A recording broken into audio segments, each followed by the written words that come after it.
it's 7 o'clock on Monday, May the 28th. I want to call this meeting of council to order and ask councillors if there's any disclosure of pecuniary interest under the Municipal Conflict of Interest Act. Okay, any disclosure of pecuniary interest, Steve? No, you're good? Okay, so we did have a closed session. I have nothing to report out of that closed session. And so the first thing that we have is presentations and announcement. I'm going to turn over the first announcement over to our CEO. Thank you, Mayor Linton. So this evening I am happy to present our new Managing Director of Community Services, Pat Newsom. So Pat's first day here, and she's still here at 7 o'clock at night for her first day. So we'd like to welcome Pat. She comes from Wingham, and we do have a bylaw that gives a bit of a description of Pat's background in the past. I've actually known Pat for a number of years, back from my years being Parks and Rec Director. So we're happy that she's on board, and the next few weeks we'll get her up to speed with a number of things. We've had introductions for each of you, other than Councillor Van Loon, which we'll do at the end of the night.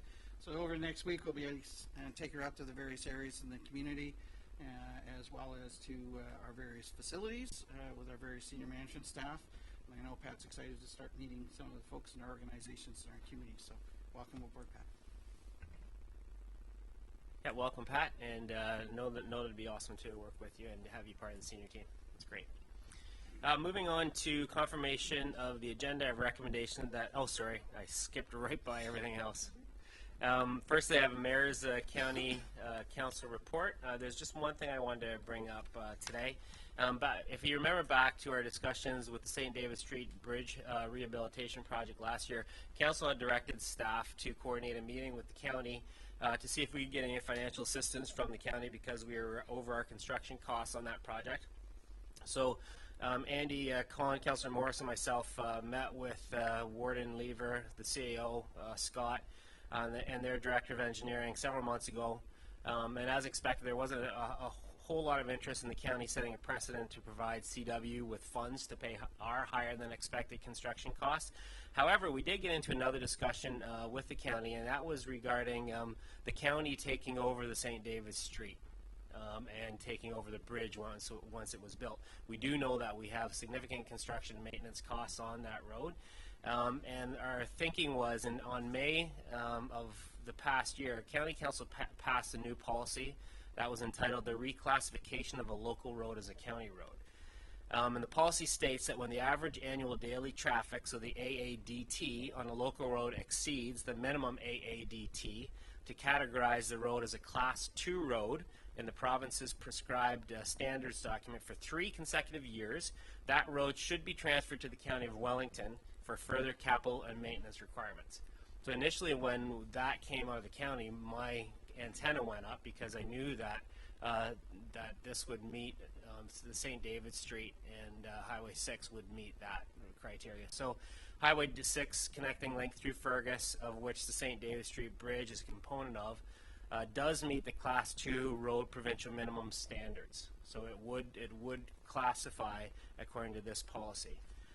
For interest, the average daily traffic from Tower Street between Bridge Street and the south limit of Fergus ranges from 17,407,000 to 23,260 vehicles per day.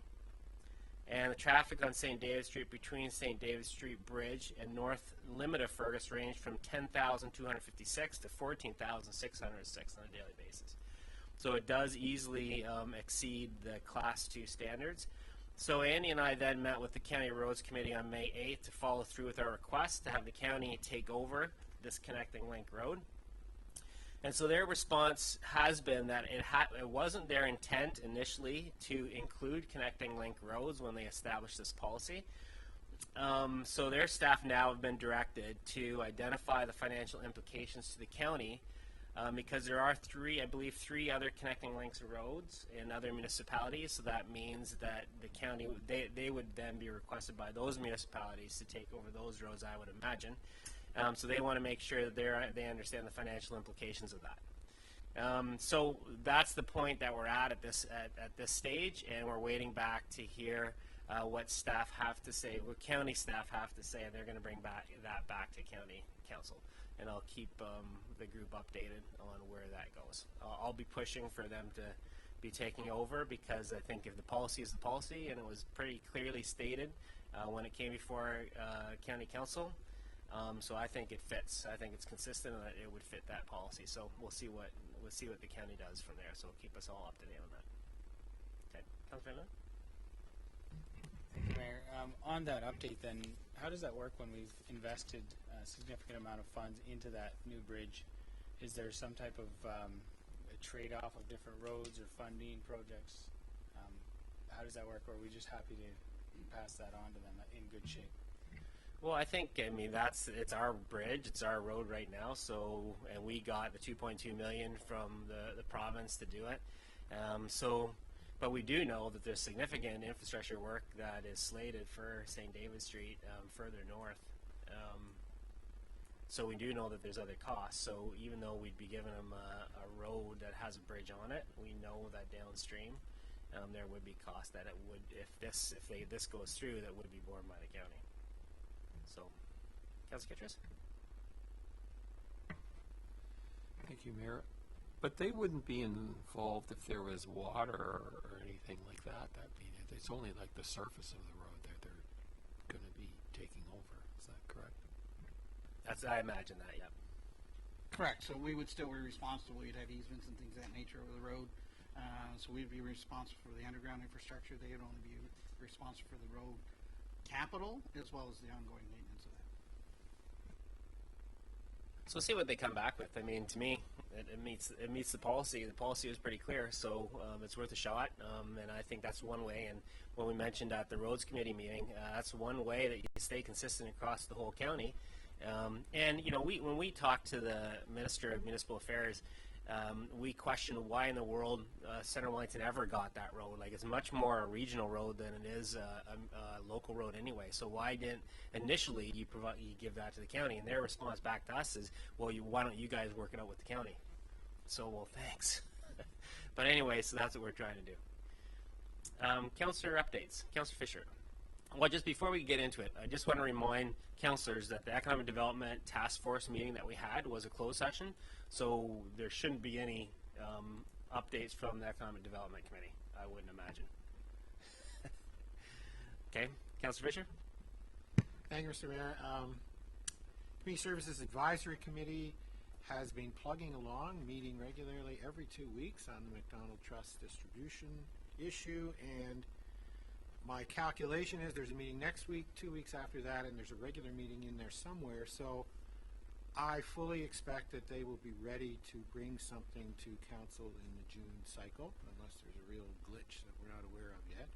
So by the June's Committee of the Whole, followed by council, there should be recommendations from CSAC with respect to the distribution of the McDonald Trust Fund. It has been an enormous process, and the members of that committee have worked super hard on it, and real progress is being made, and as I say, we're nearing the finish line, so that's good news on that one.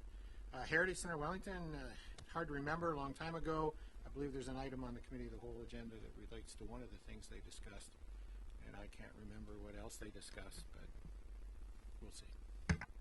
Can you make sure that you pass on thanks from council to the CSAC for all the extra work that they did, because I don't know if they signed up for that when they initially volunteered, so we appreciate all the work that they've done. Well, and yeah, presumably I would hope to say something when it does come to council as well, but yes, and I know for a fact they did not sign up for all of that, and they mentioned that, but nonetheless they are.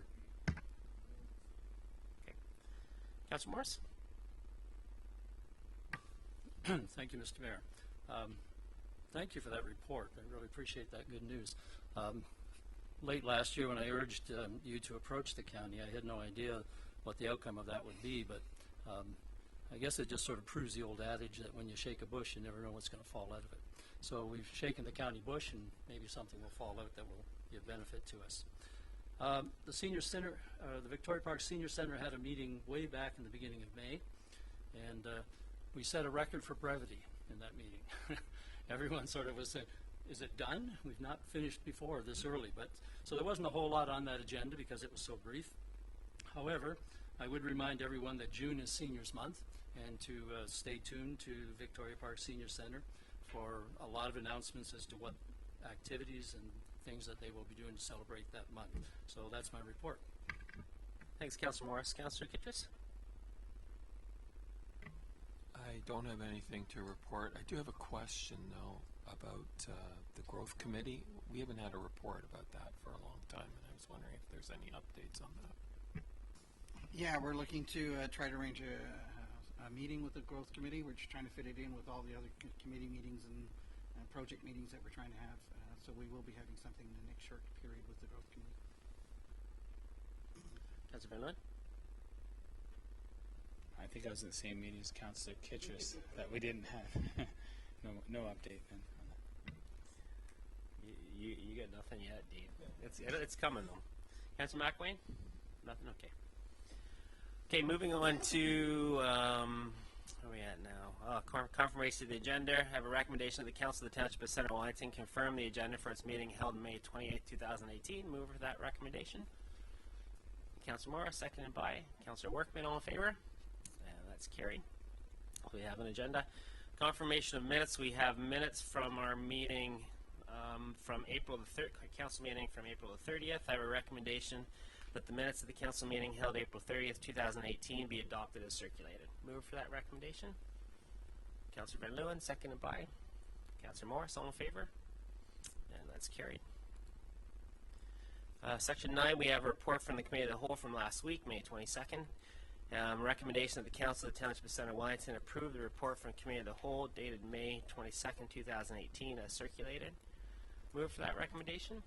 Councillor Fisher, seconded by Councillor Van Leeuwen. Any discussion? All in favor? And that's carried. No delegations tonight. First report that we have is a council compensation review, and Sandra's going to start us off with that, and I know we have the consultant Mariana Love here as well. This is something that council asked staff to put together just to make sure that we are in line with other municipalities. And so I'll hand it over to Sandra, our manager of human resources, to start us off. Thank you, Mayor Linton. Thank you. Good evening, Mayor Linton and members of council. Before we commence the presentation of the report, I wanted to acknowledge the members of the Citizen Advisory Council Compensation Review Committee who have volunteered their time to work with the Township's compensation consultant, Marianne Love, to review and make recommendations respecting compensation for the Mayor and members of council. The committee members, Rick Beasley, Sherry Bunnell, Rob Quinton, and Dave Strang are with us tonight. I want to thank them for their time and valuable contribution to the Council Compensation Review. Marianne Love will present the final summary report of the Compensation Review Committee. So I'm going to turn the podium over to Marianne to present the summary report, and then I'll return to present the final implications of the recommendations. Thank you. Thanks, Sandra. Good evening. And there's the report. Good evening, everyone. Nice to be back. It's been a long time since I've been back in this council chamber. I can go through the report if it pleases your worship, page by page, and I'm happy to take questions going through, or we can leave them to the end. It's really, I'm in your hands. I think if you go through it at a high level, go through the report and the key findings, the approach, that kind of stuff, and then I'll turn it over, and then you can respond to questions as council sees You want to fit. just maybe flip the slides? Yeah, go take flip the through them salient and pieces out of hit the each. highlights, and then we'll take it Give from a there. shot. Yeah. Okay, all right, thank you. So basically the objective is, as has been stated in the staff report, we were asked to take a look at council remuneration. The last time council remuneration was reviewed was back in 2005, so it was time. We were provided with the specifics with regards to the base pay for the elected officials here at Centre Wellington, and you can see them. They're shown here on the slide. The major focus, I have to say, of the review was primarily around base pay, which is reflected in the first sub-bullet in terms of the base pay of the mayor and the base pay of the councillor. There are other elements of remuneration, and they, in terms of, there's certainly the 1/3 tax-free exemption. There are some per diem payments that are made with regards to attendance at conferences and various meetings. We also probed a little bit with regards to extended health, kilometrage reimbursement, and then use of electronic devices. Here at the Center Wellington, base pay is adjusted annually, and it's adjusted by the same percentage rate as approved by the Staff Association. Again, it's a common practice in the sector, and it keeps pay current across sector. We all know that in 2019, elected officials in the province of Ontario will no longer have the 1/3 tax-free income benefit. That exemption will be removed, and many municipalities are grappling with just how to deal with that in the next term of council.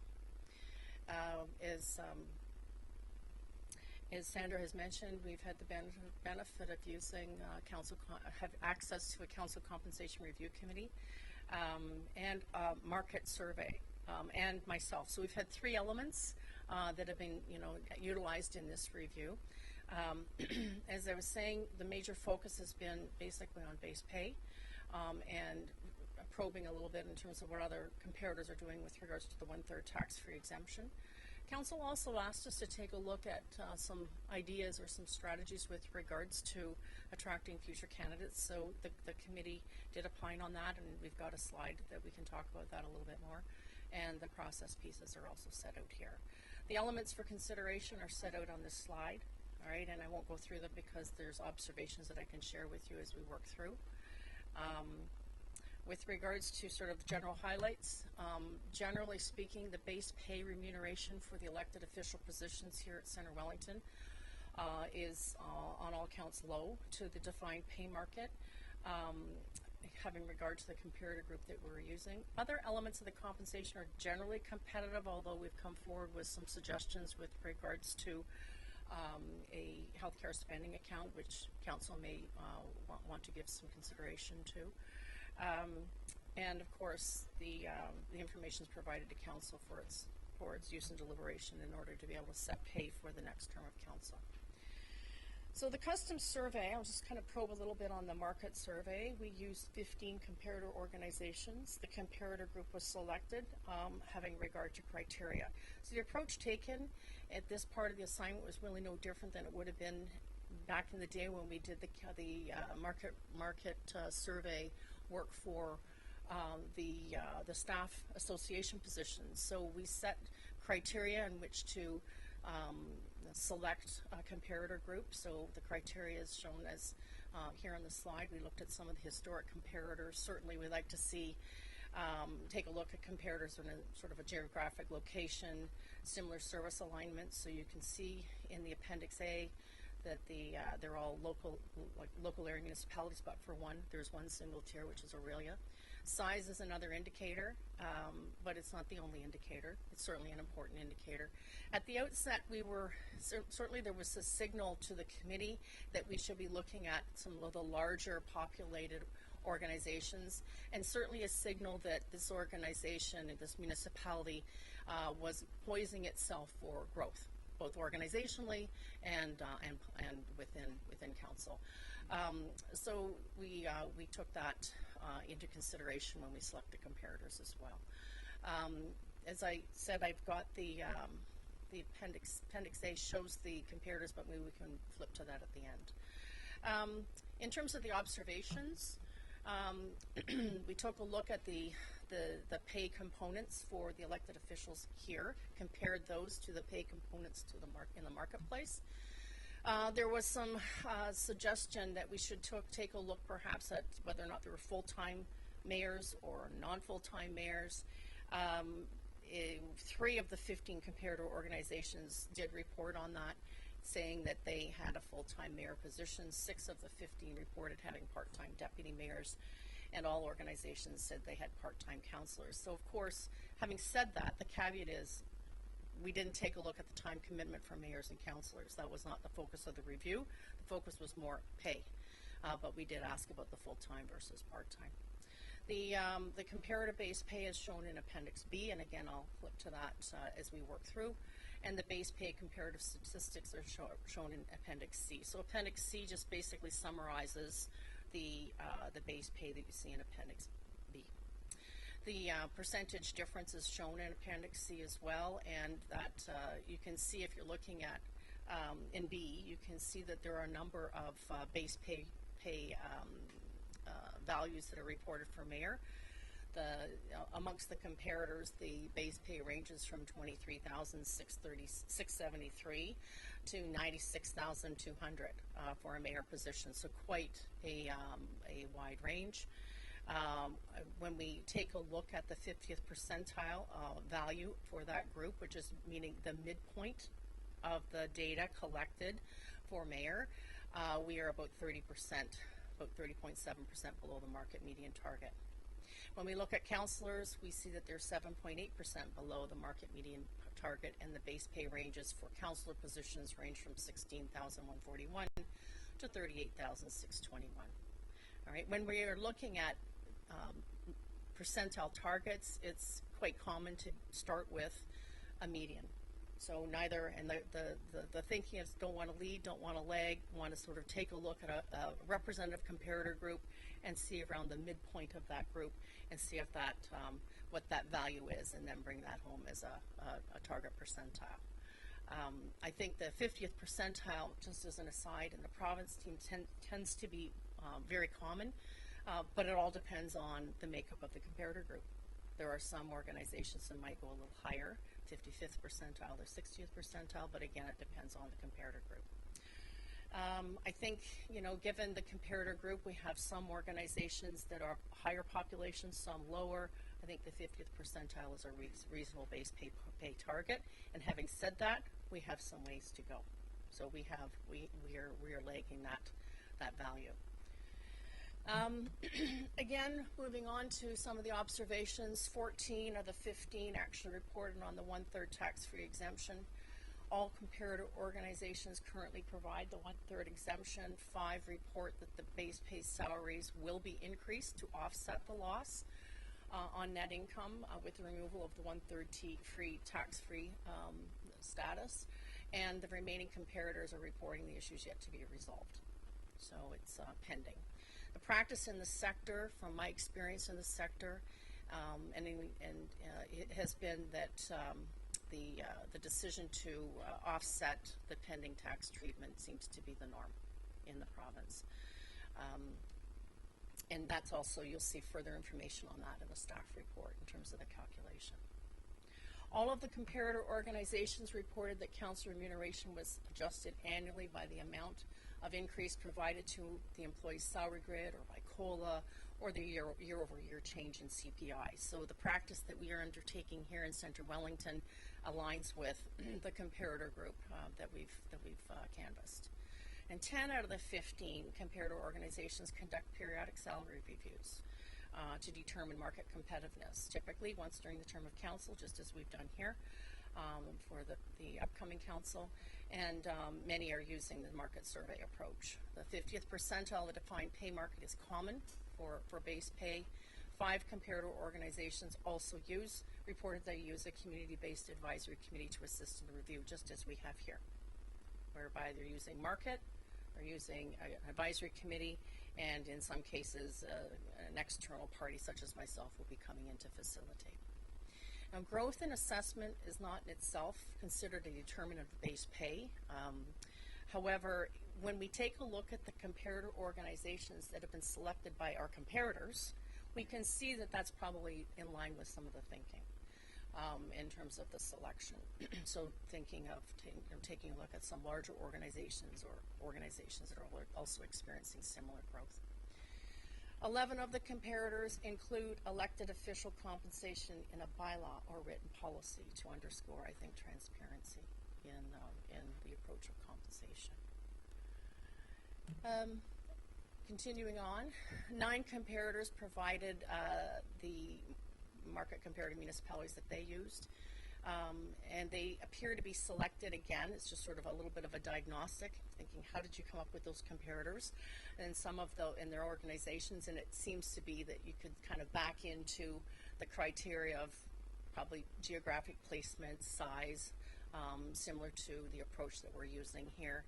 And of course, in terms of the size of comparator groups that our comparators are using, wide range. Some of them reported using 5 comparators, some as many as 16. Okay. 7 comparators, getting back into pay or modes of payment. 7 comparators provide a per diem for attendance at conferences, seminars, and workshops, ranging from $100 to $150 a day, and 3 of those 7 comparators provide a $100 per diem. So you can see $100 being a target or a sort of a common number there.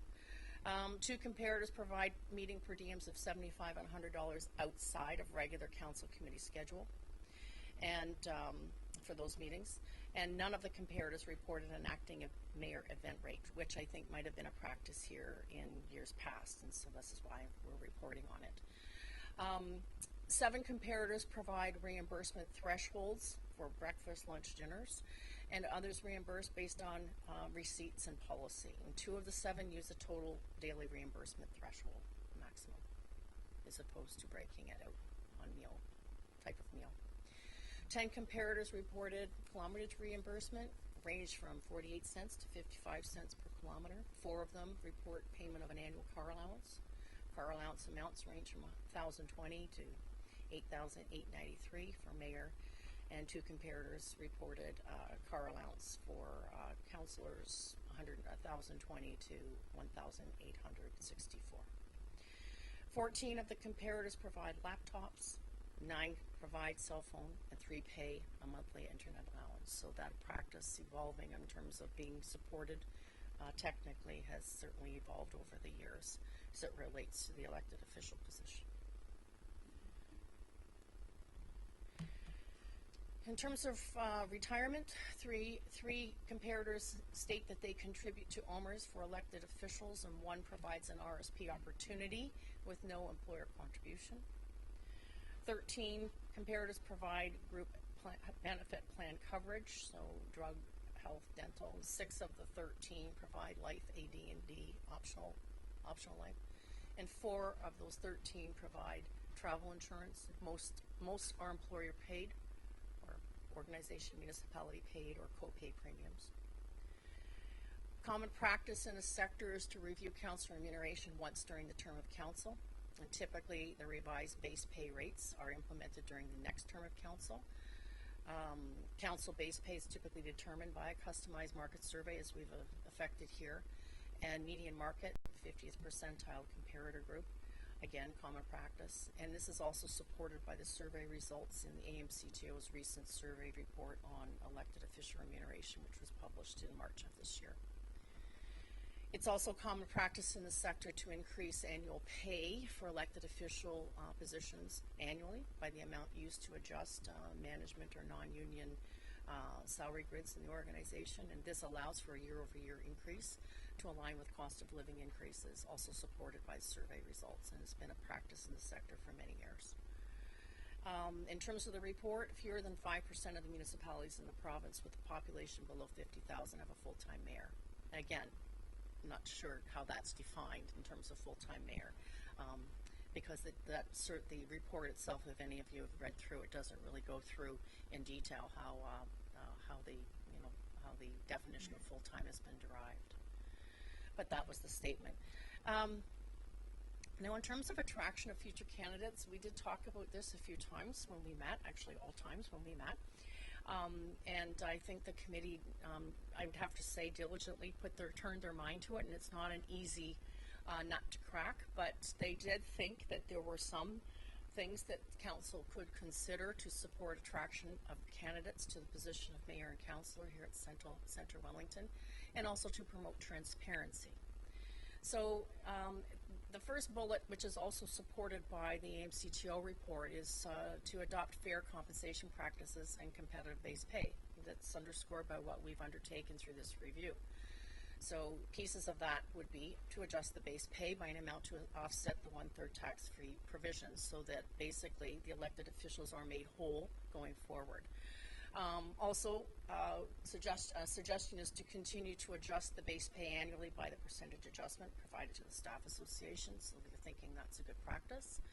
And we've also discussed at committee to consider introducing a healthcare spending account for elected officials.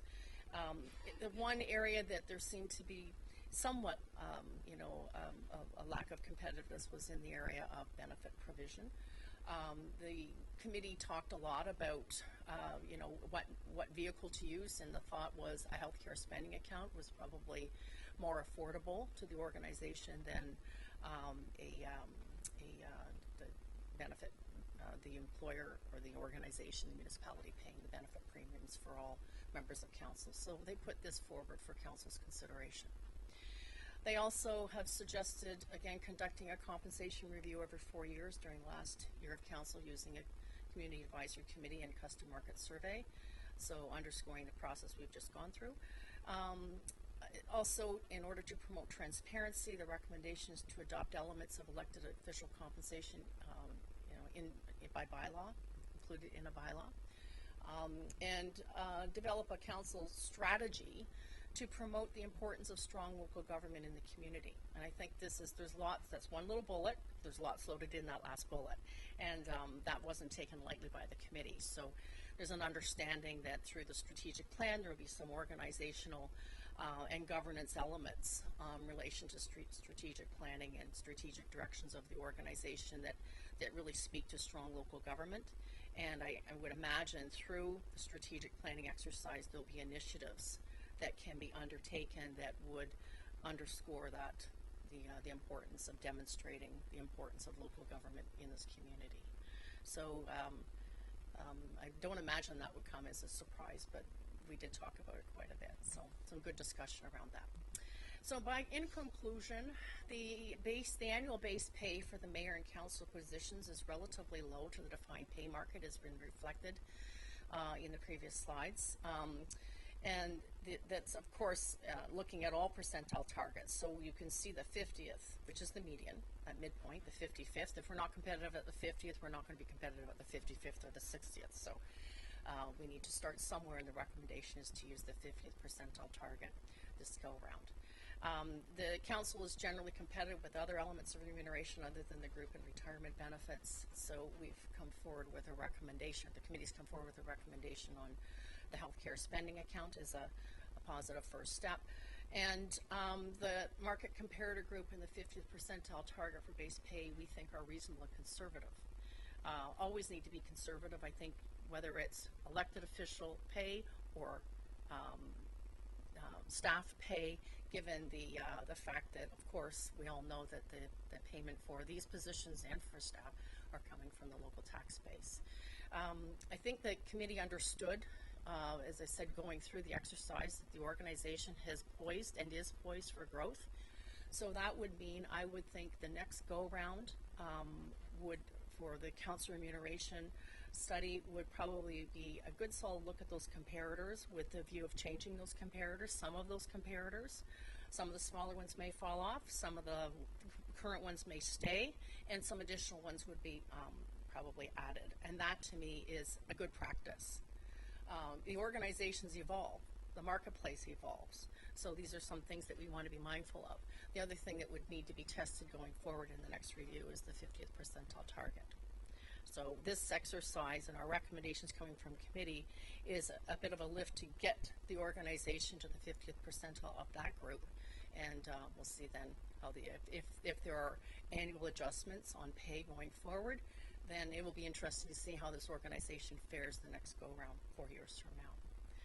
So in terms of the recommendations, I probably stolen most of the thunder here, but the recommendations are as set out here, and I think also in the report, and that is that the base pay of the elected official positions be increased based on the 50 percentile of the competitive pay market, the competitive 2018 market rates, adjusted by the percentage adjustment applied to the Staff Association in January of 19, because these are 18 numbers, and they will be implemented in 19. So they will, following the course, would need to have that annual adjustment going forward into the new calendar year.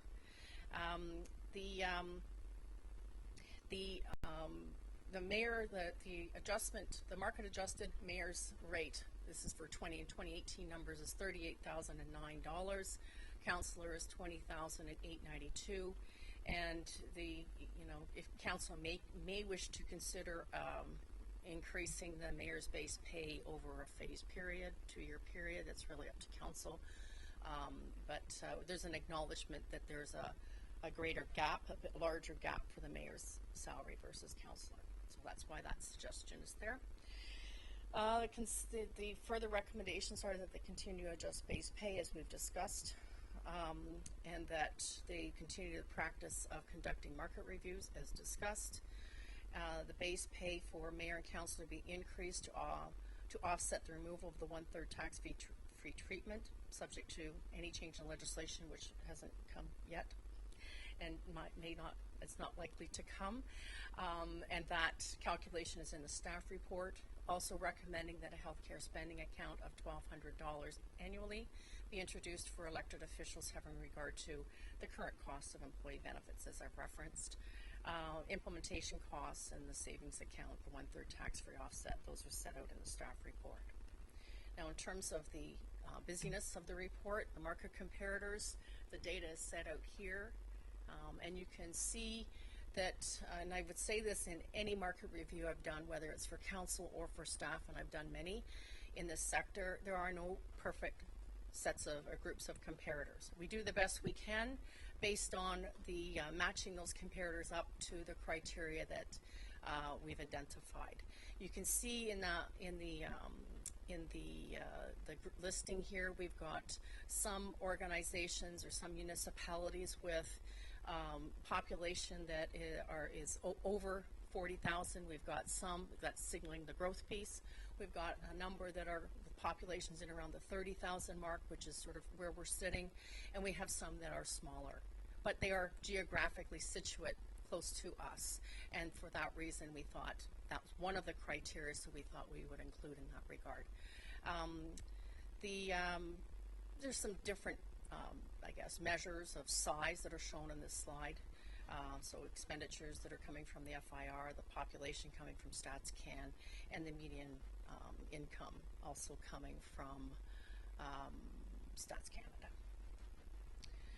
The base pay information is shown on this slide, a little easier to read, larger print, and you can see we've got them all listed here except for Caledon, and Caledon was removed because we just thought it was quite large and an outlier based on size.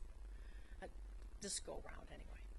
Okay, and I think, oh, and here's the Appendix C. In Appendix C, just in terms of the way we read this, as you can see the 2018 job rate for the Centre Wellington elected official positions, the two of them is listed in that column, and into the gray shaded area you can see the number of observations just means the number of municipal organizations we sourced, the median amount, which is the midpoint, and the rank order of those matches is shown, and the percentage differential is shown to the column to the right.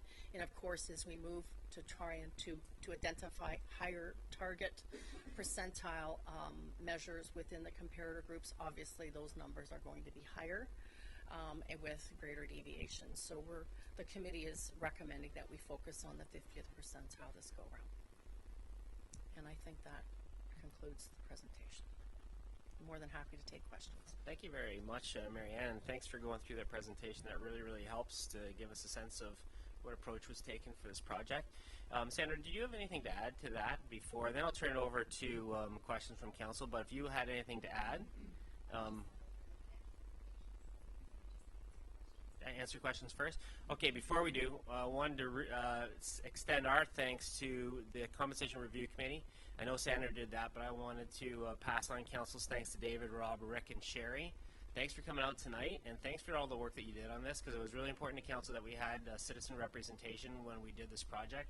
So thanks for taking the hours that you took to help out with this. And I'll turn it over to questions from council.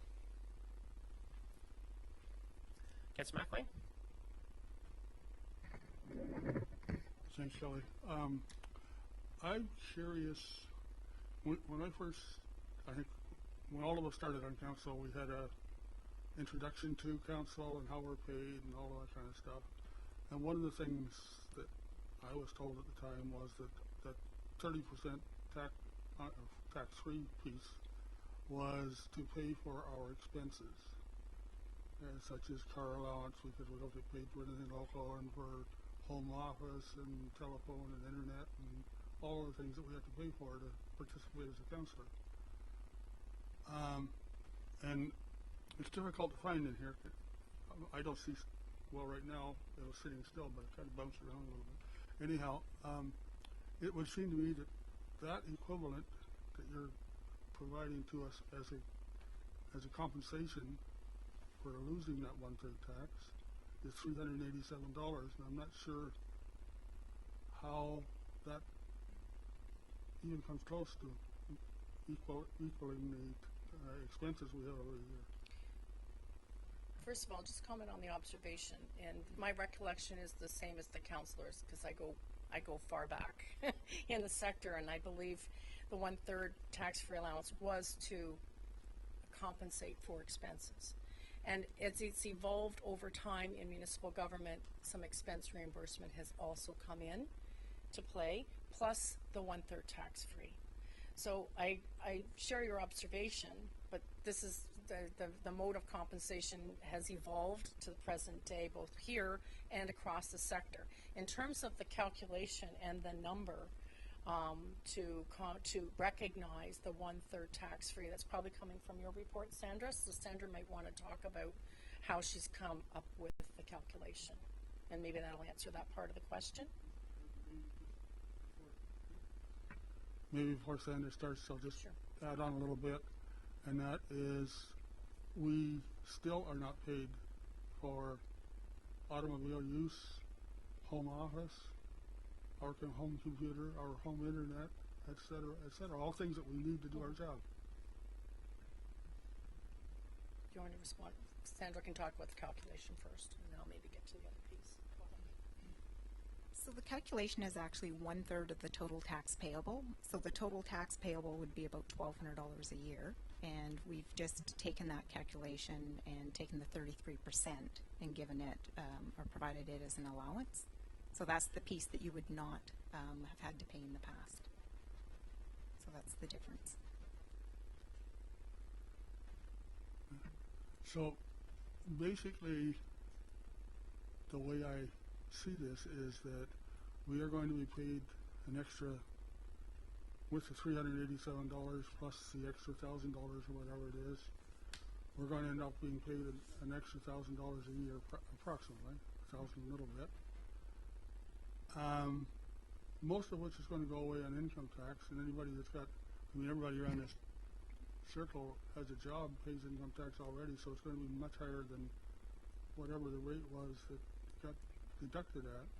So I think all of this, to me, means money out of pocket, not money in pocket. So with respect to the amount of tax that's taken off, we can actually speak to you individually about that when you fill out your tax forms come January, because we can adjust that tax. Yeah, let's sit down and look at that. Councillor Morris? Sandra, I think this question might be for you, but I'm not sure. Maybe it'll go to Dan. But has any consideration been given, or is it possible even, to use the T2200, which is a Conditions of Employment form from Revenue Canada, or CRA? That basically is something issued by the employer to their employees that state clearly what the employee has to do in order to perform their job for that particular company. Have you looked at that? Is that possible? Can you address that in any way?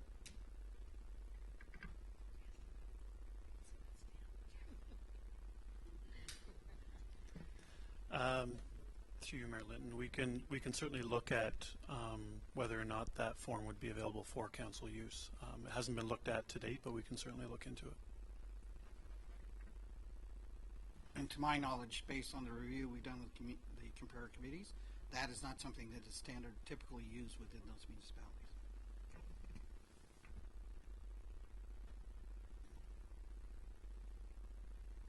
Anything else? Councillor Kitchers? Thank you, Mayor. I guess I just want to state initially that I kind of am disappointed in this legislation that removes the honorarium of $6,000. I think that's a really poor decision by a higher level of government. There's a certain amount of honor in this job that was compensated tax-free, and that we weren't just an appendage of the government employees. We were serving the people, and it recognized that. And so I feel that, just as a statement, I feel that is very wrong. But about the compensation, I'd like to address further what Councillor Kirk-McElwain said. I don't understand how you got the calculation of adding $300 extra, because it's a part-time job, so we all have jobs outside of this. And if we were even had a minimum pay job, we would be making $14 an hour plus this job, which is in the 33 percentile of tax. And so it doesn't compensate for us. We're actually less than we had before. So I personally am in the 50% tax bracket. So I only work part-time, but I get paid a high pay rate that I have to pay 50% on. So I think that there are a lot of self-employed people here, and they're successful, and they would range between 33 and 50%.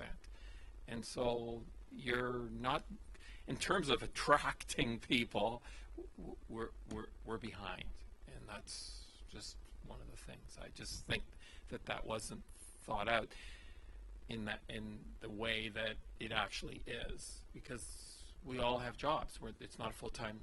The councillors, and very rarely in any municipality, are full-time. So they all have jobs outside of that.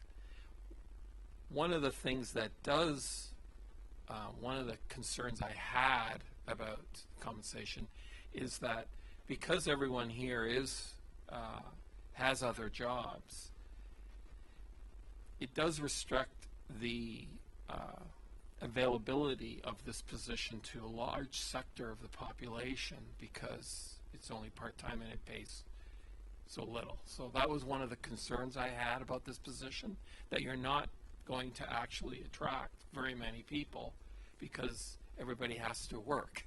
And if it doesn't pay enough for it to be a substantial amount, and then they'd have to be self-employed. It cuts off a whole segment of the population to be able to even apply for a councillor's job. So I'm just wondering if you could address how, first of all, this does compensate for most people an increase as a councillor, and second of all, how this actually attracts people that aren't retired or self-employed.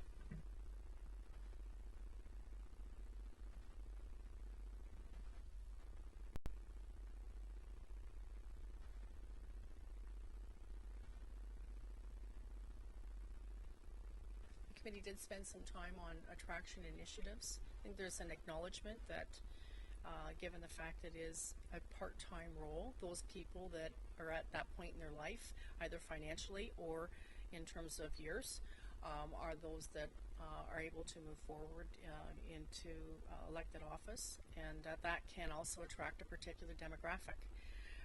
There's an acknowledgement of that. But the committee, beyond what you saw on that slide, wasn't really able to turn that through this review with 3 meetings. A lot of this review has focused more so on the dollar as opposed to the attraction techniques. So I think it's maybe something that is certainly worth further study, and council may want to take another look at that through the use of the community, engaging the community to take a look at other elements of attraction. The concept of that we're dealing with here, dealing with the part-time councillor, is predominant through the province.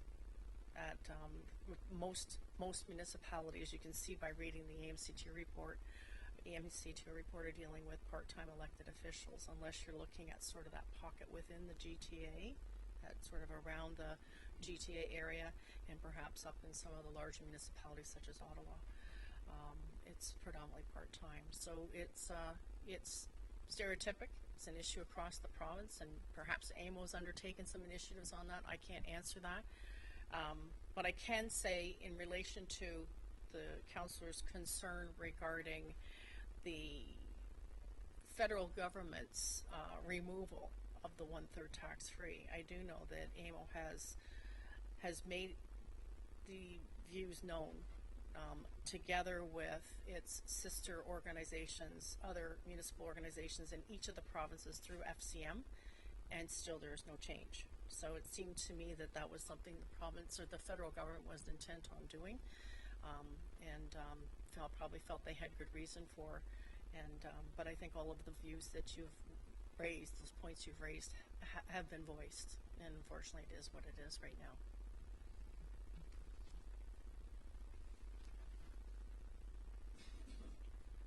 Councillor Morris? Thank you. On the question of the council strategy, the development of a council strategy to promote the importance of strong local government in the community, can you kind of speak to and give us some ideas to what that looks like? Is it going to be a brochure? Is it going to be a flyer in the tax bill? What do you have in mind when you talk about a council strategy? The committee didn't go that far. They just knew that it was important. And every council sort of stands on its own. Council sort of, I think there was an acknowledgement at committee that council has to put its best foot forward to attract people to this council.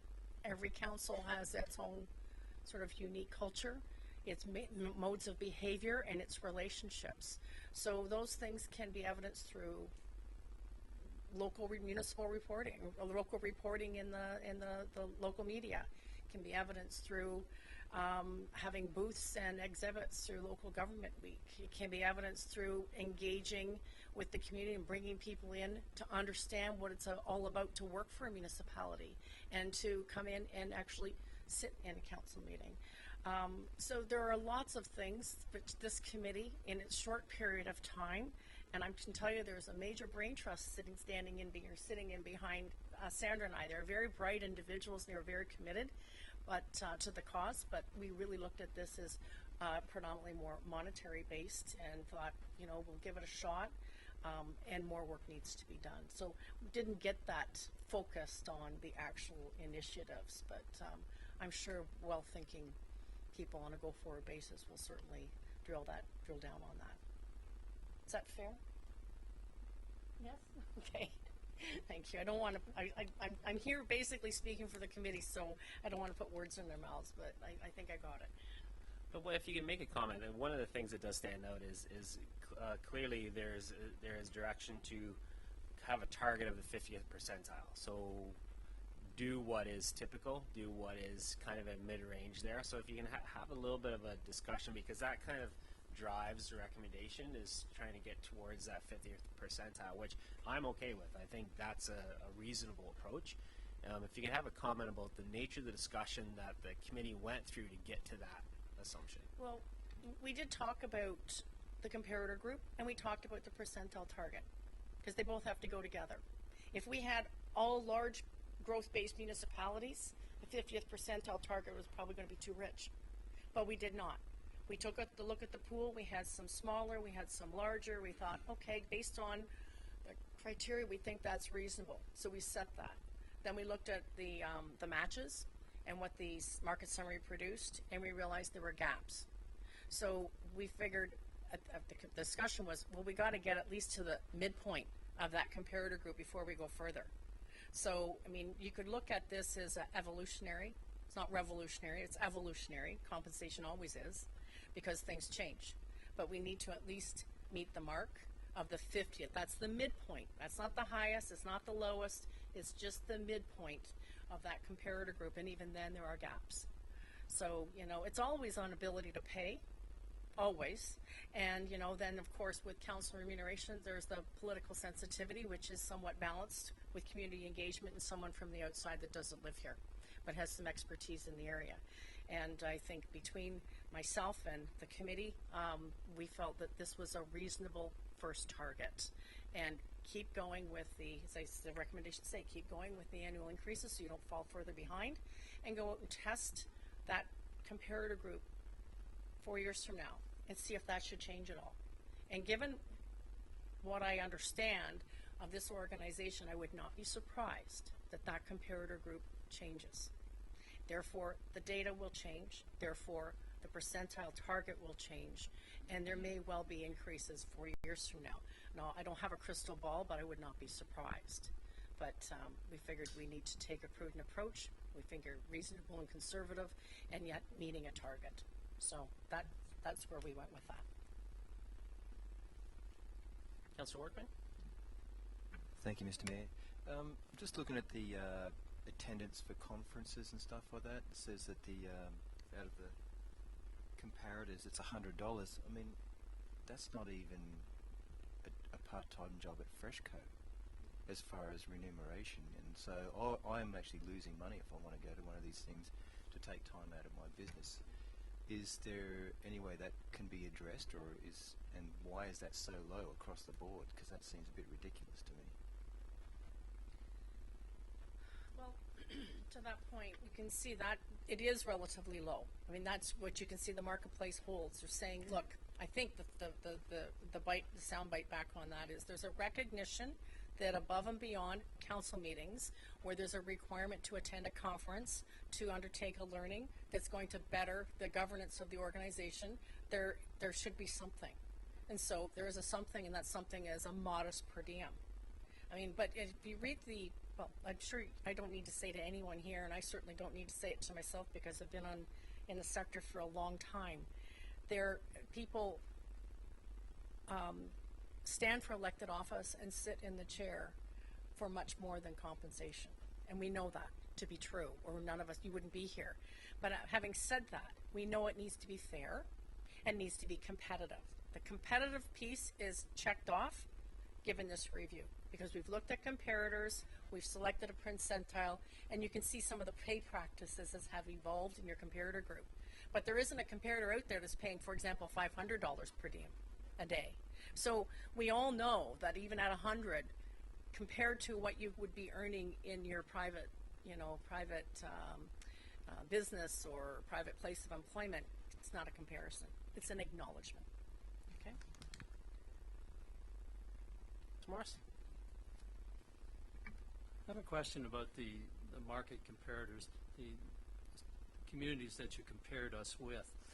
Was there any regard given to the degree of involvement by local councils in, for example, communities that may have had standing committees in operation as opposed to communities that only had a committee of the whole in operation? Did you look at whether there's some communities that are more involved in local government from a councillor standpoint, and compared that to others that perhaps the time commitment is less? The short answer is no, we did not. Is there any valid There reason might not be. to? There might be some validity to that in terms of sort of showing the level of effort, but we did not do that. That's the short answer to the question. Where that might take us is to either better accept some of those comparators or take them off the list. That may be where that sort of exercise would take us. But no, we didn't look at any measures of time. We just looked at the office. And the other thing that's one issue. The other issue would be how many times you meet as a council. Like some councils meet every week. Some councils meet more than that. Some councils meet once a month, but I would imagine that not too many do. So number of meetings, like the further you go down that path, the more difficult it is going to be to get comparators. So, Councillor Fisher? Thank you, Mr. Mayor. I have a question about the proposed healthcare spending account. Just generally how that would work, assuming most people have coverage of some sort or other. Everybody has the general provincial coverage. Now there'd be this. How does that fit, or in theory, how that all fits together? And I guess the other basic question is that some kind of treated as a taxable benefit to individuals who access it? And is there any thought about making it optional depending on the situation of an individual councillor? Sure. So the healthcare spending account would be put in place to actually complement any other existing plan that may already be in place. So it could be used for any benefit, whether it's health or dental, that would be provided under the Income Tax Act. And it could be a partial claim, or it could be a full claim that is actually claimed through the healthcare spending account. It could be set up in two ways. We would have to decide which method we would go with, but it could either be balance carry forward, so any balance at the end of the year could be carried forward into the next year, or it could be receipt carry forward. So should you have a receipt that exceeds the amount in your healthcare spending account, you could carry that forward. It would have to be one or the other, not both. And that would have to be determined before it was actually set up. It could also be optional. It would not have to be mandatory, and it would replace the current benefit offering, which is the current plan paid 100% by the councillor. So this would be paid actually by the employer. It would not be considered a taxable benefit at the end of the day. So I hope I answered all your questions here. Councillor Kitchus? Thank you, Mayor. I had a couple of questions about the mayor's position in the different selected municipality groups. And I was wondering how many were single-tiered and how many were two-tiered and how many were regional and county. And so I was just wondering if you had that information. I do know. Actually, if you want to put up, is it possible just to put that? It's probably easier if we put the appendix up. I'm kind of thinking. Sure. And while you're doing that, I'll flip to mine. So I do know that there's only one single tier. The others are local areas. There's a mixture. Some are members of regional council, like their upper tier would be a region, and some have an upper tier as a county. The single tier is City of Aurelia. Actually, I can just walk through this. You probably have them in paper anyway. Caledon, Halton Hills, Aurora. Those are all reporting up through, not reporting, but their upper tier is regional. Lakeshore County, because that's Essex. Innisfil is County, Simcoe. Thank you. Town of Bradford West, also County of Simcoe. Help me with my geography. Newtecumseth, I think that's Simcoe as well. Thank you. We've talked about Aurelia. Orangeville is the County of Dufferin. Of course, we have ourselves, Centre Wellington next. Woolwich is the county. Wasaga Beach County. Clearview County. Those are all Simcoe. Erin is a county above it. Likewise with Wellington North and Post Ledge. Just one correction, Marianne. Did I make you mess you one up? said Woolwich is the county. It's to the regional one. Sorry. Oh, it is too. Thank you. Thank you. Yeah. Not too bad. Thanks for the help. Okay. Does that help at all? Okay. Thank you. Can I? Yeah, go ahead. What additional pay do those responsibilities have, other than Aurelia, let's say? Well, I guess it's dependent upon the particular organization, but the mayor of the local area municipality sitting at a county, if they are, would have pay coming from that source. With regards to Caledon and Halton Hills, there would probably be select councillors. I don't think all councillors are going up to the region. And they would be paid from that source. They're all paid from the source of the upper tier organization. And that is, there's a number of factors, just as there are factors with lower local area compensation. It just means there's an additional payment because there's additional work. Then there'll be, I think in some organizations, there'll be a per diem or a payment for sitting on, say, a police services board or things of that nature. But we didn't drill down into that, nor did we look at what each one of these municipalities have in sort of their, like what else is paid up at the upper tier level, the regional or the at the county level. We didn't go there. Because as I said, while it's of interest, it might be interesting, we can't control that, nor can either any one of our local areas. That's really pay that is set by that governing authority, be it the region or the county. Councillor Kitchus. In the municipalities that you used for the comparator that have a county-based as opposed to regional, the mayor, not the councillors don't go to those, but the mayor would be, could be the warden in those areas. And what is the warden a full-time job, or is it a part-time job? Well, I think it's going to depend on the particular county that we're talking about. So, I mean, I can't really answer that because I'm, but I would surmise, if I had to guess, if you think about the full job of the individual, if an individual serving as a mayor and also serving as a warden, then that takes up a fair amount of time. But just by design, the warden position itself is not likely going to be a full-time job if the individual's also got local area responsibilities. They're probably two part-times put together, more time commitment. That's about the best way I could answer that. I think in terms of regional governments, yeah, there's an acknowledgement that the larger municipalities or larger regional government, there's a higher level of time commitment. But I don't think it's cut any finer than that. Andy? Sorry, just to add to that, it depends on the governance model that each of the counties or regions go for. The majority of regions now, they're being elected by the public, so it's a large election that they're running for. In a couple of a number of the municipalities, still the warden runs at an election time from across the entire county. There are still a few counties like Wellington County where the warden doesn't run as the warden. It's not until they're elected and are representative of the county council that then the county council selects internally within the members of the county. So there are a number of different models out there. The County of Wellington is currently that we do not elect the warden at large. They are representative of the wards that they're represented from in the various parts of the county. The mayor sit on the county council, and then they self-select who the warden will be for a 2-year term.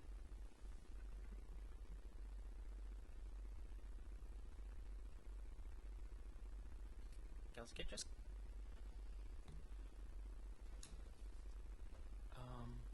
Thank you, Mayor. I have some concerns about the warden job and the mayor's job. And the mayor gets elected by the people, and he is representing the whole community here. When he moves to the warden job, if he were to get it, it's for the whole county. And I have some difficulties because not as a councillor, but as a resident, I'm electing the mayor to defend the municipality and their interests at the county. And I think that there's a problem here that if the warden position is paying, I think it's $127,000.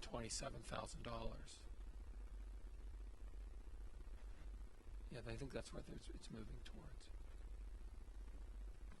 I believe what might be is that that's their total with the warden and their local pay. Yeah, I think it's in the $80,000 for the warden position, and then the additional pay would be from their local municipality as the councillor or the mayor. I don't believe that the county council warden is over $100,000. Okay, well I misunderstood that. I thought it was it had that it was 127 though. Like that's what they moved it from 89 to compensate for the new, because the county did do compensation, and they said that it would move from 89 to 127, and that was in the newspaper. So I thought I'd just take it from the newspaper. We'll get back to that one, but can you bring that discussion back to the scope of what we're talking about here? Okay. What I'm concerned about is that I think that the mayor should not be able to go for warden. I think the mayor should just represent, that should be one of the conditions of the mayor. And that there's lots of, because I think that it's conflicting as an elected representative. And I think that, I mean, we're talking about terms of employment here and aspects here. And I think that perhaps it's best if the mayor is just focused on what he's elected for, rather than moving into the warden position. And I think that if we could stipulate that, there would be much more focus for the mayor in that aspect, and it wouldn't detach from his local responsibilities.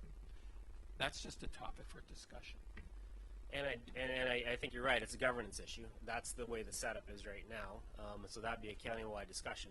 But I don't think it fits into the scope of what we tasked Sandra and the committee and Mariana to do, because we're talking about compensation for the mayor's position of Center Wellington. So the governance part, that's a county discussion that we can all weigh in at another date, I think. Anything else from council? Anna? You haven't said anything yet. No? Great.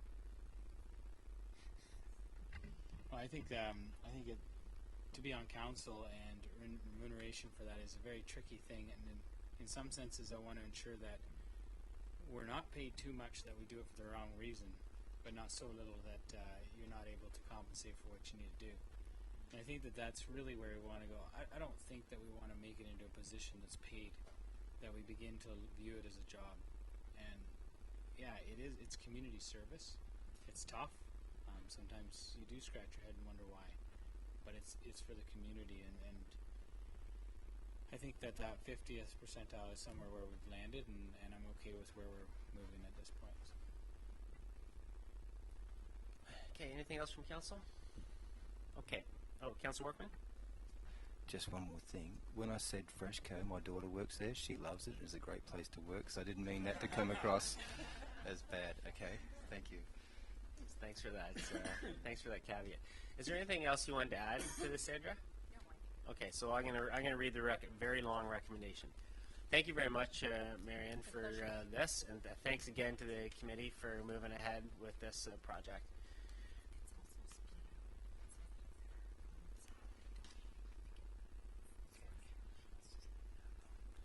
Okay. Recommendation is long. Let's let the council, Councillor McLean. To save you reading the whole recommendation, then I was going to look into T2200s as an alternative to part of the thing, and somebody else had another to do. I'm suggesting we may want to put this off for a month. I'd like to make a motion that we defer it for a month. Motion to defer. That's good. So the purpose of deferral is so that Dan can look into, what was that again? T22, and so we got to, okay, so we've had a little discussion about that. So it's to look into something extra. And what was the second?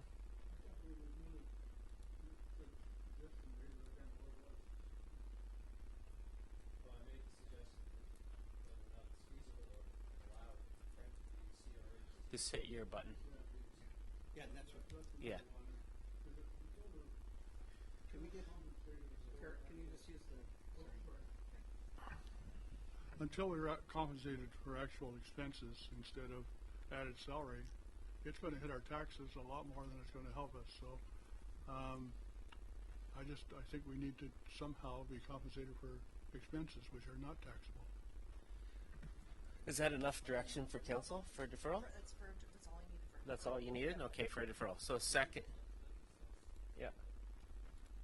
Can you ask them? You don't have a seconder yet, so you don't have a motion yet. So Okay. Yes, you can. Yep. You can ask before. Ask first. Thanks. I was wondering if we could vote on the health benefit separately, because I'm not, like, I just was wondering if council wants to vote on that separately as opposed to the whole. Because I was wondering about just going through because there's a lot of lines in there, and I thought maybe if we went line by line, then we could sort of eliminate some parts, or maybe keep them, or whatever.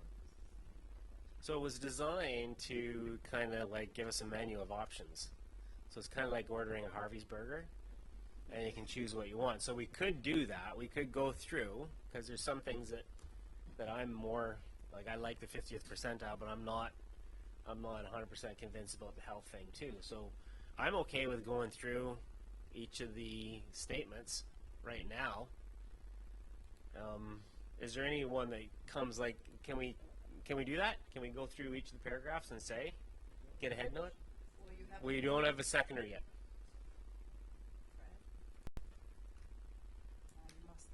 Now we must deal with the deferral. So we wouldn't be going paragraph by paragraph then. Okay, so we have a motion to defer based on providing more information. Yeah, staff to report back on it. On that one item, T2200. Okay, call to vote. All those in favor of deferral? Opposed? That's deferred. Carried? Yeah.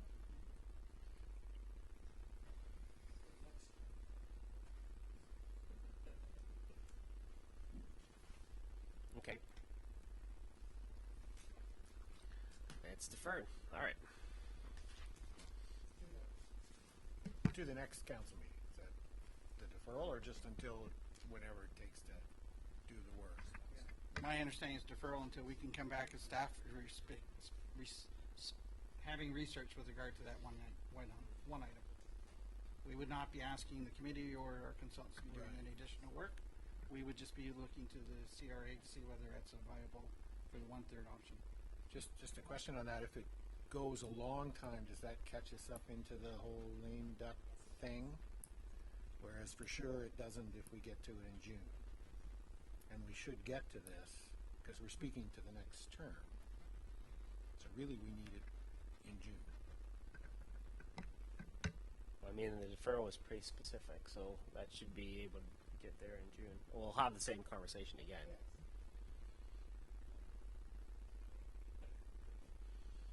Okay.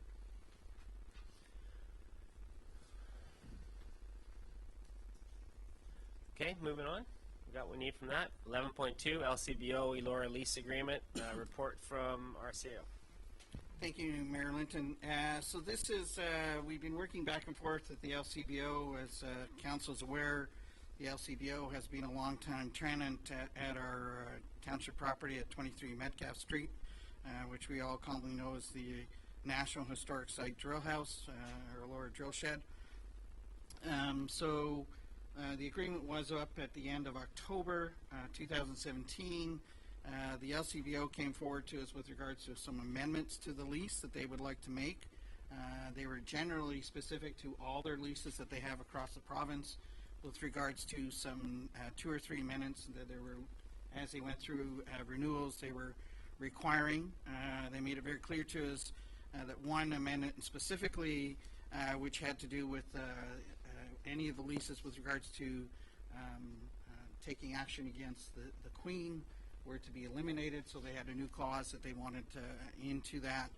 They would not proceed with any new signings or renewals without that clause.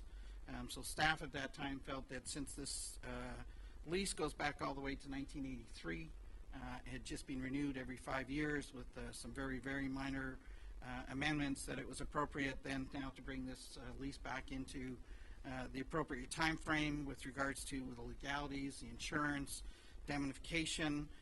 So we worked with the LCBO back and forth over the last while to ensure that their lawyers had seen it, our lawyers had seen it, and making sure that we were all comfortable with that.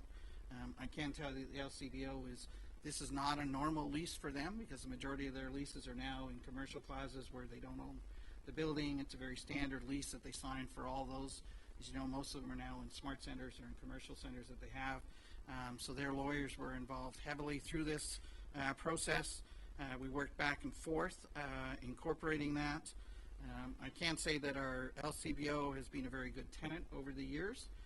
They've worked with us, and given that it is a National Historic Site, there are some limitations of what they're able to do within the building. There's some limitations with regards to the structure that they're willing to work with. They like being in the space, so we've had a back and forth and have had a great working relationship. The space is about 5,200 square feet, and so the lease does identify their requirements, our liabilities, insurances across the table, as well as the financial implications of setting the lease rate at $13 per square foot per year for the first 5 years, and then an extension for an additional 5 years at $14 per square foot. I think it's important to note that the LCBO does pay for a portion of the property taxes with regards to the property itself and the building that they're using. For those that know, when you saw in the attachment, the property is larger and does have other township facilities, so we're just apportioning it based on what they're using. So they do pay for that. They pay for all their utilities, and the township is responsible for the overall building maintenance. They do some of the internal maintenance, but we're responsible for the major part. And just reporting, so roughly per year, we're looking anywhere in the last 6 years, somewhere between $5,000 and $10,000 for annual maintenance, or fixing up of electrical, or repairing of lights and things of that nature. And we've also spent some capital dollars over the years for the roof replacement, some floor repairs, as well as some repointing and foundation work. I want to be clear, though, that those costs are not your standard commercial building where it's a flat asphalt roof. It's a concrete building. The township does pay substantially higher cost to maintain that building as a National Historical Site, as we do have certain criteria that we must find. So that's not something we impose on the LCBO, is that just because they're in that space they have to have a higher rate of return. Those are responsibilities of the township, maintaining that as an overall historical site within our community. So this has taken some time going back and forth. Our lawyers, their lawyers have reviewed it, and it's very clear now who's responsible for the various components within the building. We have seen in the previous years we had one general manager at the facility that we had a working relationship with, and as we go forward we're seeing a changeover in staff on a fairly frequent basis there, and so we're typically now working more through the regional office for a number of the items within the building, and we've created a good working relationship with them for the lease at the LCBO. So the lease is attached, and we are looking at for a 2-term 5 years until 5-year at $13 and a 5-year at $14, and then there are some renewal terms that we can look at later, but all parties feel a lot more covered with regards to indemnification, insurance requirements, what they're responsible for and what we're responsible for as we move forward, which was not very clear in the previous agreements that were amended. Questions from council? Councillor McQueen? Thanks, Kelly. Andy, we talked, must have been last fall sometime, that I had a request from the manager up there at the time, and a complaint from a customer that on a Saturday you can't park there. And so have we included either private parking only signs or 15-minute parking signs or something to keep them whole? It was not an issue that came for their regional office, but we will work with the local group, the local management here, to see how we can address that issue. But it's not something that the LCBO at the provincial level was making a request. Their standard is within a lot of their buildings and locations, their public parking in a commercial mall, and it's first come, first served. So they did not want that as an issue within the lease, but we will continue to work with the general management at the local store. Councillor Fisher? Thank you, Mr. Mayor. As I understand it, we're keeping the rent the same as it is now for the next 5 years. How long has it been at that level? Only during the last term. The whole term? Or Just the 5-year extension? term. No, just the 5-year term. Okay. So that'll be 10 years at the same level. Yeah, and that's traditionally, as we've gone through the lease year, each of the 5-year renewals, that is typically being the standard that we've looked at. We have looked at some comparisons in the community and felt that the 13 was reasonable and 14 moving forward, especially considering they're paying the property taxes, which is above and beyond their square footage price. And just to follow up on that, and this is a fixed level of rent with no escalator each year, no inflationary increase or anything. It's just set, and then the following 5 years is set at $1 a square foot higher. Okay. Just and one follow up in terms of the use. I know it does mention beverage, alcohol, and other products as they sell. Does that potentially include cannabis? It's our understanding, we did ask the question, no, that those would be separate stores, is the way the province is dealing with them, that they will not be bringing the cannabis situation into an existing LCBO store.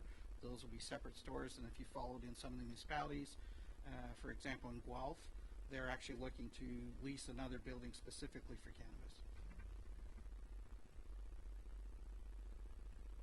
Councillor Morris? Just as a follow-up to Councillor Fisher's question about the $13 per square foot, how is that number established? What is it taken into account? What other properties around it are going for? Is that how did you get to that number? I guess. Correct. So working with Pat, we looked at a number of the other commercial buildings in the area that were we had to separate that in those other buildings that would be per square foot for all in. We do have separate prices that they do pay separately, so we felt this was a fair comparison. And based on what they're paying in other areas that they were able to share, we felt that was reasonable given what they pay outside of the $13 and $14 a square foot.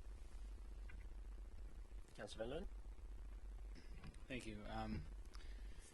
First off, because you say there's other areas, generally when you're doing a business plan, we look at $13 square foot and then show me the tax amount, show me the extra that they pay, and then divide it per square foot so I can see it's $13.65 a square foot or not.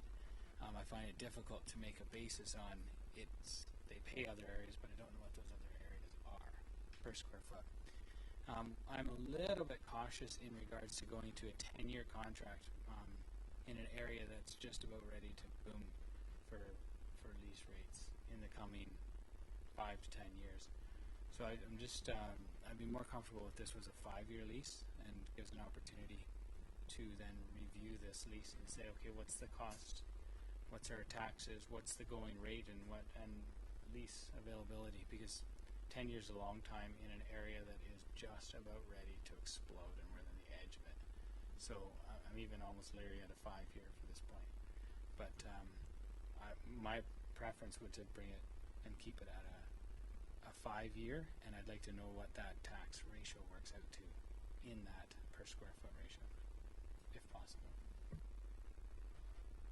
Yeah, if I recall, it's about $15,000 a year in taxes that they're paying for the property. So that's above and beyond the $68,000 that would come in from their per square foot price.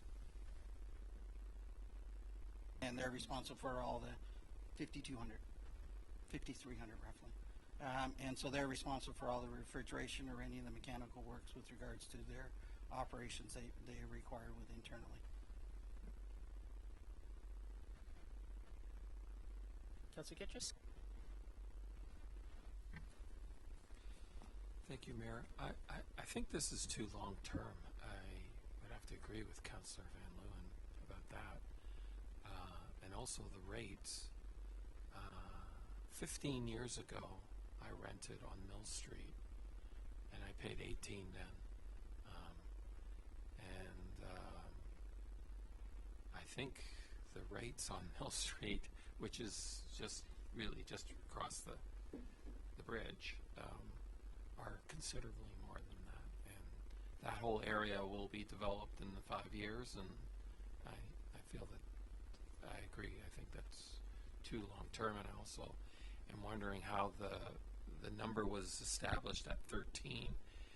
If you say that the taxes are that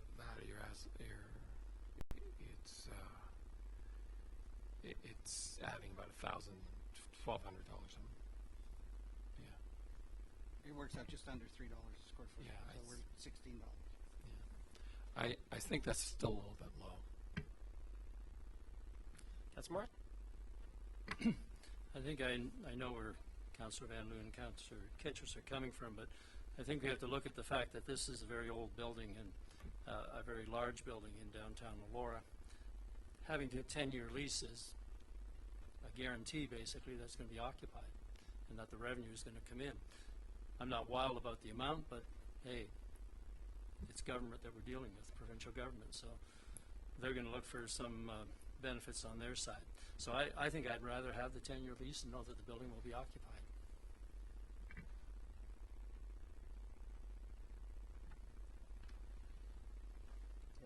I think just speaking to that, I mean, that was part of the conversation we had with the LCBO. They are looking for longer term to secure up their places. They are a provincial part of the province. They're trying to secure up all their locations for a longer term. And the discussion we had is they've been in the building since 1983. This was not just a new tenant that came to the township. It is a building that they are restricted within because of a national, the jailhouse as being national. This is not something that they can go, you know, do a lot of configurations internally because of a lot of that significance and the natural historic. So that also had a bit of the contribution with regards to the dollar figure per square foot. You know, they are limited within what they can do that space because of the significance of the building. I think I agree with Councillor Morris. I mean, in my mind, it's kind of a tourist attraction. Like, I know people that go to that LCBO because they love the feel of it, and I don't want to do anything that motivates them to build a brand new LCBO in a newer section, because that's what they're building everywhere. I mean, and they look good, but they don't have the unique characteristics of the one that we have in Elora right now. So to have that LCBO downtown Elora, to me, to lock it in for 10 years, that's a huge benefit to residents here and to tourists here who are going to be there. So I like the idea of a long lease for that, just because I think the location is great, and I wouldn't want them to be motivated to do something at the edge of town. That's fair enough. Thank you. So I just want to feed back on my earlier comment. So the first, understanding the tax portion that they pay being around $2.75, just almost $3, brings 16, brings it much more in line. When it comes to the portion they pay in taxes, is that a set dollar amount or is that a percentage wise? Because as long as it's set as a percentage wise, then no matter what, as the tax ratio continues to grow, then their tax portion will continue to pay larger. Then I think that we could see that would grow over the 10-year portion no matter what. But otherwise, if it's set as a dollar figure, then I would think that we should be relooking at this contract. Yeah, no, the tax is a portion per the annual year for the tax assessment on the property, and so that is an annual payment, not set in stone. It's based on what actual the annual taxes are on that building each year. So it's not set. Not a set percent. It's a percent of the overall property is a set portion, because that's not going to change. But as the taxes increase, then their payment annually on that tax assessment growth would be increasing. Mr. Fisher? Thank you, Mr. Mayor. I just sort of thinking long term, assuming we do this, it's a 10-year lease, so there's a tenant in that building for 10 years. That building is a township building. And in many ways it's a township asset because it is a historical site in and of itself. I just wonder, during the 10 years or even already at some point, have we ever looked strategically long term about what the future of that building be in terms of its use, or different potential uses, or have we just always assumed there'd be a tenant? We've always assumed our best use of it is simply to rent it out, and as long as there is if that's the assumption, the LCBO is probably as good a tenant as any, better than most. But I just wonder, at some point, is there an opportunity to take a sort of a harder look at this over the long term as a township asset, that maybe there's some potential other use for it further on down the road, certainly beyond the 10-year lease, but not beyond the realm of possibility.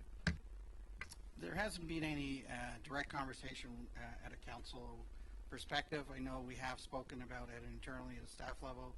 With the south side changing over the next 5 to 10 years, there could be some options. The only things I've heard are not as another entity or a renter, but more of a township facility building for some sort of activity that the township. And the closest one I've heard in the past number of years is the tourism office, because it's strategically located as you enter into the downtown. That's the only real thing I've heard in my years coming around with this building.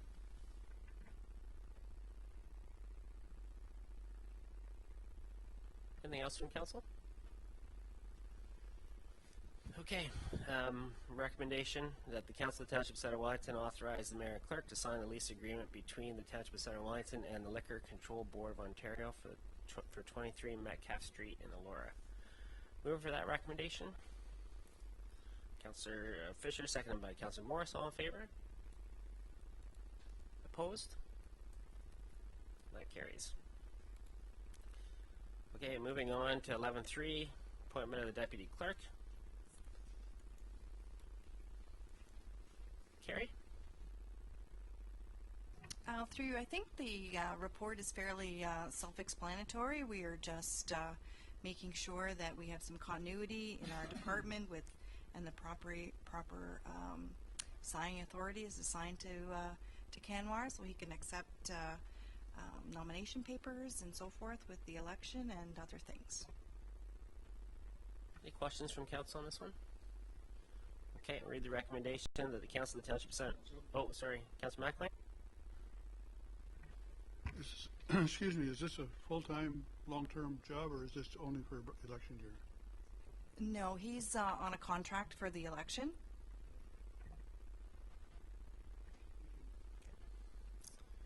Recommendation that the Council of the Township of Center Wellington authorize the mayor and clerk to execute a bylaw appointing Canwar Brar as the deputy clerk for duties described in the Commissioners for Taking Affidavits Act, RSO 1990, Section 17, as amended, and for carrying out duties under the direction of the clerk. Move for that recommendation. Councillor Kittra, seconded by Councillor Fisher. All in favor? And that's carried. Appointment 11.4, the appointment of the Managing Director of Community Services. Andy? Very similar, so this is appointing Pat as our new Managing Director of Community Services. As we spoke through the delegation process, there are certain responsibilities that Pat has signing authority for, so this is just making that officially and legally binding that she has the authority for those signing pieces or delegated to other parts of staff. Any questions from council? Okay, move the recommendation that the Council of the Township of Center Wellington authorizes the mayor and clerk to execute a bylaw to appoint Patricia Newson as a Managing Director of Community Services and repeal bylaw 2013-027. Move for that recommendation. Councillor Kittra, seconded by Councillor Workman. All in favor? And that's carried. Welcome. That was a tough one. We just got that one through the skin of our teeth.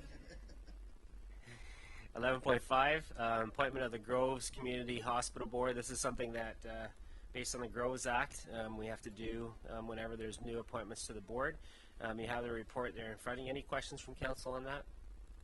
Okay, read the recommendation that the Council of the Township of Center Wellington confirms the following appointments to the Groves Memorial Community Hospital Board of Directors: Dale Clark for a 3-year term, Leslie Flaherty for a 3-year term, and Ian Hornsby for a 3-year term. Can I have a mover for that recommendation? Councillor Morris, seconded by Councillor Kittra. All in favor? And that is carried. Moving on to 11.6, Ontario's Main Street Revitalization Initiative, and we have a report from our Director of Corporate Services, Dan. Thank you, Mayor Linton. So the Ministry of Agriculture, Food and Rural Affairs has initiated this program called the Main Street Revitalization Initiative across the province, putting $26 million into municipalities undertaking Main Street revitalization activities to support small businesses within the downtown. Center Wellington's allocation is just over $54,000. We're able to use these funds on Main Street initiatives such as facade improvements, signage, streetscaping, and a number of other initiatives that are identified within the program. Costs incurred between April 1st, 2018 and March 31st, 2020 are eligible. The only caveat there is that we have to maintain the funds in a reserve fund that earns interest annually as we're waiting to spend the money. Given the amount of funding that has been put into Elora recently, staff are recommending that this money be directed towards the Fergus downtown area. Initial discussions have taken place with the Fergus BIA around potential uses of this fund, and that includes installation of planters, benches, downtown banners, perpendicular signage, and wayfinding signage. But further discussion can take place regarding more specific uses and allocations that can be reported back to council at another date. But at this point, what we're looking for is for the mayor and clerk to enter an agreement with the ministry and sign a bylaw so that we can be allocated the funding, that we can place the funding when received into a reserve fund that earns interest, and that council allocate the funds towards the Fergus downtown beautification initiatives through further discussions with the BIA. And like I said earlier, a staff report would come forward to outline that further in the future. Great, thanks, Dan. Questions from council? Councillor Kitchers?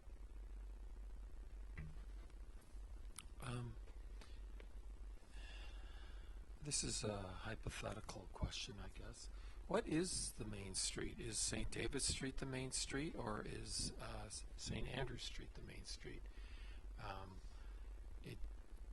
If you're St. David's Street, there's businesses along the whole St. David's Street for a longer stretch than there is on St. Andrew's Street. And historically it's been St. Andrew's Street. But I've had some people complain that they're not allowed to be in the BIA. And they're in the other parts of it, and so they're businesses, and so I'm just wondering, like, what's our policy on that, and how does that work? Yeah, so the BIA actually sets their boundaries and come forward to council if they're looking to expand or decrease their boundaries. I know probably Elora BIA has been most recent to council with regard to some of the property changes, so that's set by the BIA. With regards to spending for the revitalization of the funding, it's not specific. The province just named it Main Street Revitalization, but it would have the same criteria for the downtown within the area within our CIP. So it's not specific to just having the BIA area. It could be within outside of those as defined by our CIP program. Anything else from council on this one? Okay. Read the recommendation that the Council of the Township of Centre Wellington authorize the Mayor and Clerk to enter into an agreement with the Ministry of Agriculture, Food and Rural Affairs to participate in Ontario's Main Street Revitalization Initiative, and that a bylaw be signed with respect to the initiative, and that the funds, when received, be placed in a new Main Street Revitalization Reserve Fund, and that the funds are to be used for the Fergus Downtown Beautification Initiatives through discussions with the Fergus BIA, with specific funding uses to be provided by the Township staff in a future report. Have a mover for that recommendation? Councillor Workman, seconded by Councillor Van Leeuwen. All those in favor? And that's carried. And it's great to get money for a change. And it's going to be awesome to have that being spent in Fergus downtown. 11.7, application for exemption to noise bylaw. And we have a report in front of you. Is there anything, this is a typical noise bylaw extension. Any questions that anybody had for Lisa on this report? Okay. Recommendation of the Township of Centre Wellington approves the request from Gerald Benham for an exemption to bylaw 5001-05, the noise bylaw for the Township of Centre Wellington, to permit the amplification of music at 53 Wilson Crescent, Elora, on Saturday, July 28th, 2018, between 11 p.m. to 12 a.m. for a fundraising event, and that the applicant and assured neighboring property owners are notified in advance of the event. Mover for that recommendation, Councillor Kittress, seconded by Councillor Workman. All in favor? And that is carried, and the party will go. 11.8, another application for noise bylaw. Again, you have a report in front of you. Any questions for Carrie on that report? You just alternate. One does one does the other. Okay. Any questions for Carrie on that one? Okay. The Council of the Township of Center Wellington approves the request from Kyle Gray for an exemption to bylaw 5001-05, the noise bylaw for the Township of Center Wellington, to permit the amplification of music at 120 St. George Street, East Fergus, on Saturday, June 16, 2018, between 11 p.m. and 1 a.m. for a family wedding, and that the applicant and ensured neighboring property owners are notified in advance of the event. Mover for that recommendation, Councillor Kittredge, Councillor McElwain, all in favor? And that party is on. 11.9, application for an exemption noise bylaw. And again, I know this is Lisa's report, so if you have any questions to the report. Seeing none, recommendation is that the Council of the Township of Center Wellington approves the request from Susan and Colin McEwen for the exemption to bylaw 5001-05, the noise bylaw for the Township of Center Wellington, to permit the amplification of music at 6656 First Line West Elora on Saturday, July 7th, 2018, between 11 p.m. and 1 a.m. for a wedding celebration, and that the applicant and sure neighboring property owners are notified in advance of the event. Moved by Councillor Morris, seconded by Councillor Workman, all in favor? And that party is on. 11.10, a bylaw to set the 2018 tax rates. And a report from Dan. Thank you, Mayor Linton. So the Municipal Act requires us each year to pass a bylaw to levy to set our tax rates. This is based on the 2018 approved budget that was established in December 2017, as well as the county approved tax policies that were approved by a county in April of 2018. The bylaw also establishes the final tax due dates. So for those watching, residential third and fourth installments will be June 29th and September 28th respectively. Non-residential and multi-residential would be September 28th and November 30th. Any questions for Dan? Okay, read that recommendation that the Council of the Township of Center Wellington adopt a bylaw to set the township tax rates for 2018. Move for that recommendation, Councillor Kittredge, seconded by Councillor Fisher. All in favor? And that's carried. We have no information items. We have bylaws 2018-24 to 2018-30. I have a recommendation that bylaws 2018-24 through 2018-30 be read a first, second, and third time and passed, signed by the Mayor and Clerk, and the corporate seal affixed. Mover for that recommendation, Councillor Kittredge, seconded by Councillor Van Leeuwen. All in favor? And bylaws are passed. Confirmatory bylaw to confirm the actions of council. Recommendation that bylaw 2018-31 to confirm the proceedings of council at its meeting held May 28, 2018 be introduced the first, second, and third time and passed in open council. Move for that, Councillor Morris, seconded by Councillor Kittredge. All in favor? And that's passed. Motion to adjourn, Councillor Kittredge.